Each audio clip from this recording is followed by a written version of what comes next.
प्रिय कक्षा 10 के छात्र छात्राओं, सामाजिक विज्ञान विषय की ऑनलाइन शिक्षा व्यवस्था में आपका स्वागत है। आज हम आपको आर्थिक विकास एवं राजस्व की आवश्यकता के बारे में जानकारी प्रदान कर रहे हैं। कृपया ध्यान से सुने और समझें।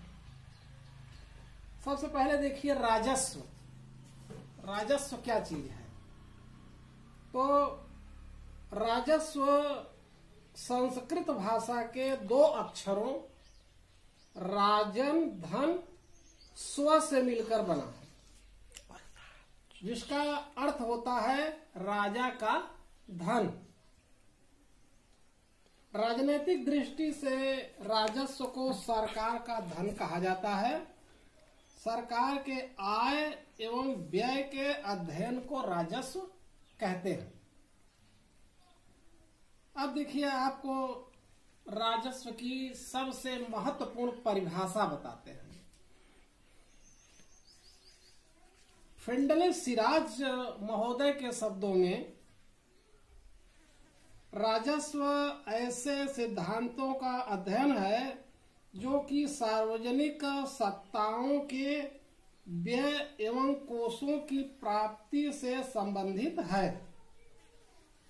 अब राजस्व की आवश्यकता, राजस्व की आवश्यकता क्यों पड़ी, यानी सरकारों को राजस्व माने धन की आवश्यकता क्यों पड़ी? अब देखिए, राजस्व की आवश्यकता निम्नलिखित कारणों से होती है। राजस्व की आवश्यकता किन कारणों से होती है? निम्न कारणों से। पहला, राजस्व की आवश्यकता है समाज कल्याण के लिए राजस्व। सरकारें समाज कल्याण करती हैं। समाज कल्याण के कार्य को सुचारू ढंग से चलाने के लिए राजस्व की यानी धन की आवश्यकता होती है। जैसे अस्पताल खुलवाना, शिक्षा व्यवस्था करना, सड़कों का निर्माण करना, ये सब समाज कल्याण के कार्य हैं। इसके लिए राजस्व की बड़ी आवश्यकता होती है। दूसरा है आंतरिक एवं बाह्य सुरक्षा हेतु राजस्व। अपने देश की आंतरिक सुरक्षा व्यवस्था एवं बाह्य सुरक्षा व्यवस्था को संचालित करने के लिए, उसका क्रियान्वयन करने के लिए धन की आवश्यकता होती है, जो राजस्व के माध्यम से ही इकट्ठा हो सकता है। तीसरा देखिए, राष्ट्रीय समृद्धि हेतु राजस्व। राष्ट्रीय समृद्धि के अंतर्गत जैसे वैज्ञानिक उन्नति है और शोध है, प्रौद्योगिकी संस्थान है, इत्यादि चीजों के लिए भी धन की आवश्यकता होती है। चौथा नंबर है आपदाओं के लिए राजस्व की आवश्यकता। जैसे देश में एकाएक भयंकर आपदाएं आ जाती है, भूकंप आ जाता है, जो दैवीय आपदा है, भूस्खलन होती है, महामारी आती है, बीमारी है, या और तमाम तरह की दैवीय आपदाएं आती है। उन आपदाओं से निपटने के लिए धन की अति आवश्यकता पड़ती है। जैसे देख लीजिए कि आज आपके देश में, यहाँ तक कि संपूर्ण विश्व में कोविड-19 यानी कोरोना जैसी महामारी फैली हुई है। इसमें देखिए, देश को धन की आवश्यकता है। सबको सुविधा प्रदान करना, दवा इलाज कराना, ले आना ले जाना इत्यादि सरकार कार्य कर रही, सराहनीय कार्य कर रही है, और जिसमें धन ही धन की आवश्यकता है। और हमारी आपकी भी उसमें ये जिम्मेदारी बनती है कि हम भी उसमें सम्मिलित हो करके कुछ धन अपनी तरफ से भी दान करें, दान स्वरूप में यानी परोपकार स्वरूप में भी दें। दैवीय आपदाओं में लोगों से भी अपेक्षा की जाती है कि वे लोग भी कुछ न कुछ अपना सहयोग प्रदान करें। आगे आपको बताते हैं, भारत में वित्तीय संसाधनों का विभाजन। अब भारत में दो प्रकार के वित्तीय संसाधन नहीं, भारत में वित्तीय जो संसाधन हैं वो 3 सूचियों में दर्ज हैं। वित्तीय संसाधन के अलग अलग सूचियां हैं, जैसे संघ सूची 1 नंबर पर है, दूसरा राज्य सूची और तीसरा समवर्ती सूची। अब देखिए, संघ सूची में कुल 98 विषय हैं, जिसमें कानून बनाने का अधिकार केंद्र सरकार को है। इसके प्रमुख विषय देख लीजिए, जैसे हैं विदेशी संबंध, अपने देश की रक्षा करना, युद्ध, संधि, रेल, वायु, राष्ट्रीय यातायात, समुद्री यातायात, दूर संचार, डाक तार जैसे टेलीफोन वगैरह, विदेशी व्यापार, मुद्रा, विदेशी ऋण, रिजर्व बैंक, बीमा, आयकर, मृत्यु कर, आयात एवं निर्यात कर, उत्पादक शुल्क आदि। ये संघ सूची के महत्वपूर्ण विषय हैं।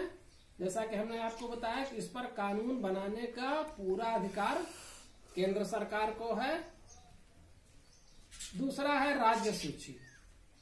अब आप देख रहे हैं कि राज्य सूची में पहले 66 विषय थे, लेकिन अब राज्य सूची में 62 विषय ही रखे गए हैं। इसमें कानून बनाने का पूर्ण अधिकार राज्यों को है। राज्य सूची पर कानून बनाने का अधिकार किसे है? राज्यों को। इसके प्रमुख विषय क्या क्या हैं?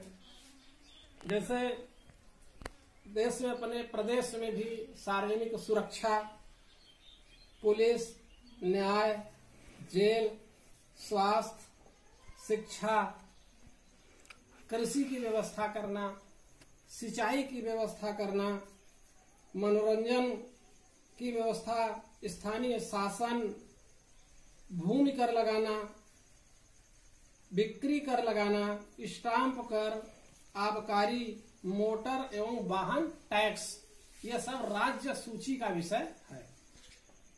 तीसरा देखिए है समवर्ती सूची।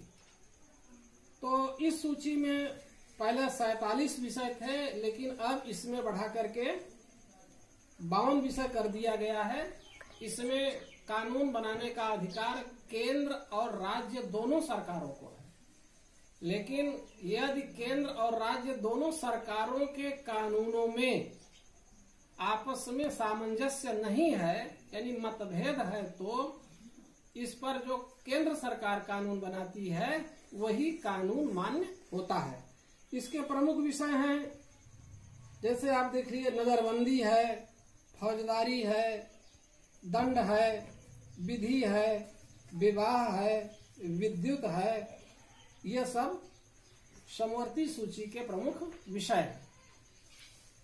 अब आप देखिए कि केंद्र सरकार की आय के स्रोत, अब जो राजस्व होता है, कहीं न कहीं से राजस्व आना चाहिए, कहीं बैठे ऐसे तो मिलेगा नहीं। अब ये राजस्व कैसे आएगा, उसके प्रमुख स्रोत क्या हैं? संक्षेप में देखिए कि केंद्र सरकार की आय के प्रमुख स्रोत, तो देखिए स्रोत मुख्य रूप से 2 प्रकार के होते हैं, कर स्रोत और दूसरा गैर कर स्रोत। तो कर स्रोत में देखिए सबसे इंपॉर्टेंट है कर स्रोत। कर स्रोत में जैसे जीएसटी लगाना, जीएसटी। दूसरा है आयकर, इनकम टैक्स, निगम कर और संपत्ति कर तथा उपहार कर, ये कर स्रोत हैं। इससे सरकार को राजस्व की प्राप्ति होती है, राजस्व में इससे धन गवर्नमेंट को मिलता है और जिससे कि व्यवस्था चलाने में सुविधा रहती है। अब गैर कर स्रोत देखिए, गैर कर स्रोतों में है जैसे करेंसी तथा टकसाल कर, दूसरा है मुद्रांक तथा रजिस्ट्री कर, प्रशासनिक प्राप्तियां, ऋण पर ब्याज प्राप्ति और सामान्य सेवाओं से प्राप्त कर, इनसे भी जो कर प्राप्त होता है तो सरकार के संचित खजाने में रखा जाता है और जहां जैसे आवश्यकता पड़ती है उस तरह से सरकार इन करों का उपयोग सामान्य जनता या जनता के हित के लिए, जनता के विकास के लिए करती है। अब हमने आपको बता दिया कि देखिए राजस्व क्या चीज होता है, राजस्व की आवश्यकता क्यों पड़ी, राजस्व के स्रोत क्या हैं, और राजस्व की जो विषय हैं, सूचियों के जो विषय हैं, इनके बारे में भी संक्षिप्त जानकारी प्रदान कर दी है। और आशा यह है कि आपको सामान्य तौर पर ये छोटी छोटी बातें समझ में आ गई होंगी और इसको जानना आपको और अपने लिए तथा देश हित के लिए बहुत ही आवश्यक है। और लोगों से भी अपेक्षा की जाती है कि जो भी कर सरकार लगाती है उसको बड़े ईमानदारी से कर को अदा करें और सरकार की राजस्व बढ़ाने में सहयोग प्रदान करें। आज का चैप्टर इतने पर ही समाप्त किया जाता है। शेष अगले दिन। बहुत बहुत धन्यवाद आप लोग।